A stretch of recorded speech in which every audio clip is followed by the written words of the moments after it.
does anything change now that ownership has changed? So they have made changes. So I'd love to talk about like what's happened, but what still has yet to happen.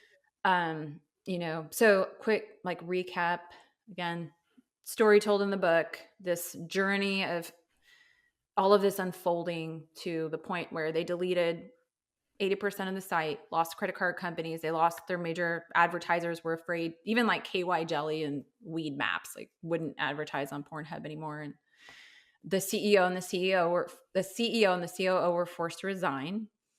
And then they sold the company to a hastily concocted private equity firm that ironically is called Ethical Capital Partners. So they created themselves to buy Pornhub. It's not like this was like a private equity firm that existed previously that has Okay. done other things. Like Mhm. they formed themselves to buy Pornhub and they said, we're going to call ourselves Ethical Capital Partners. They renamed MindGeek. So they wanted to kind of distance from the toxic image of peddlers of crime. And they called themselves ILO. So they rebranded. In 2020, after all of this kind of really blew up, there was an article by the New York Times, The Children of Pornhub, that highlighted so many victim stories. And the pressure was really put on them at that time.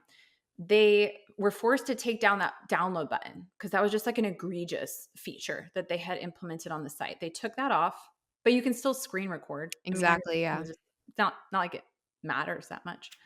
But then they started to require the verification of uploaders. So that's like the change that happened at the end of 2020. And they said, we're overhauling the system, no anonymous uploaders. Now you have to verify yourself to upload. But they knew it didn't solve the problem. And they pretended that they solved the problem, but it didn't. Because, for example, the 12-year-old boy I told you about, his abuser was named Rocky Shea Franklin. And we know this, he has his verification photo. Like he was a verified uploader that was uploaded 23 rape videos of this 12-year-old child. And that is the case. Like we have many cases, a number of the victims that are currently suing Pornhub. So there's almost 300 victims and 26 lawsuits that are currently suing Pornhub across the US, Canada, and the UK. And multiple of those are class actions on behalf of tens of thousands of child victims. But in many of these cases, they were verified uploaders that actually uploaded the abuse content and the trafficking content. So they Whoa. knew that didn't solve the problem because they weren't verifying who's in the videos. Okay. But they went on with that until now. Like, they just in January of 2024, so just a couple months ago, after they got criminally charged by the US federal government for knowingly and intentionally profiting from the proceeds of the Girls Do Porn sex trafficking operation out of San Diego. I don't know if Mhm. you've heard about them, Mhm. but they were criminally charged for that. And they finally said, we're going to start verifying the age and consent of people in new videos. But this doesn't fully take effect until September. So Ethical Capital Partners has owned Pornhub for over a year. And they have been profiting this whole time on unverified content. Now we estimate it's millions of videos that have been uploaded since the end of 2020 when they purged all that content. Mhm. And even today, like there is clearly illegal content still on that site. Mhm. There's also videos where it's, for example, like a homeless, they call it, they degradingly will say this is a crack whore who's, doing this for $5.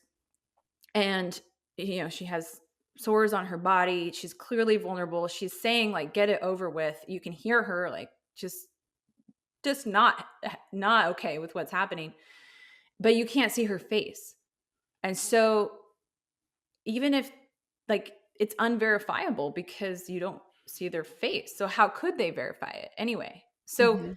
all that to say, Ethical Capital Partners to this very moment is profiting from and globally distributing videos, scores of videos of unverified um, individuals, and much of that is currently illegal. So um, I had no idea. I thought that in 2020 that they were making everyone submit IDs. So I knew that they got rid of the download button, and when I guess I misunderstood it because it's just the user. It wasn't the actual people, the participants in the video, which is insane because it's like, obviously, that's not gonna do much solving. So what happened to the individuals that did, for some reason, verify themselves before So uploading Rocky abuse J. content? Franklin's in jail. Like, he's in prison for 40 years in that particular example Yeah. because they subpoenaed his That is verification image and they put him in jail.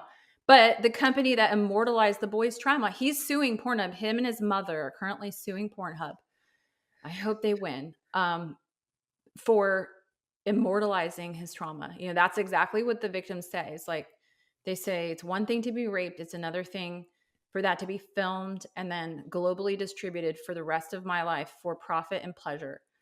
They say, even after I'm dead, I know that people will be getting money and pleasure from the worst moments of my life. And to them, like, often it just, they say it's like not even worth living. So, you know, some of these victims feel they can't even go to the grocery store without being so paranoid that Mhm. somebody has seen their trauma. This might sound a little bit strange, but this is what I've heard from multiple victims is they're like, I'd rather have it on the dark web because it's not like it's either or, right? Like, we don't want it on the dark web. We don't want it anywhere at Mhm. all. Mhm. But when it's on a site like Pornhub, where it's Google search, you know, like many victims, for example, they had their name in the title, their school, their hometown, Wow. where you could put their name in there and then it would pull up their Facebook and their exploitation video on Yeah. Pornhub. And and so it's like they were worried, did the person at the grocery store just watch my video? Mhm.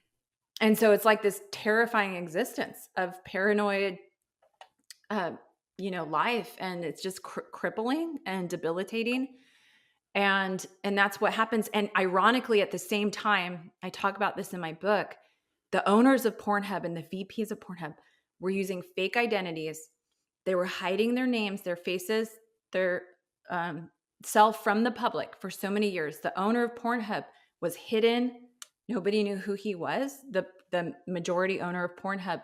And through the last 4 years, um, he was uncovered, he was named, he was located, and now he's being sued. But for example, the VP of Pornhub, he was out in the media speaking in thousands of articles, in all their like PR stunts for like save the whales and save the bees and Mhm. donating for breast cancer research and getting all this press around all these kinds of stunts they were doing. And he was using fake names like Corey Price, Blake White. That wasn't who he was. He was Corey Ehrman. And they were hiding themselves at the same time. They were exploiting for profit the bodies, the names, the identities of so many victims for so many years.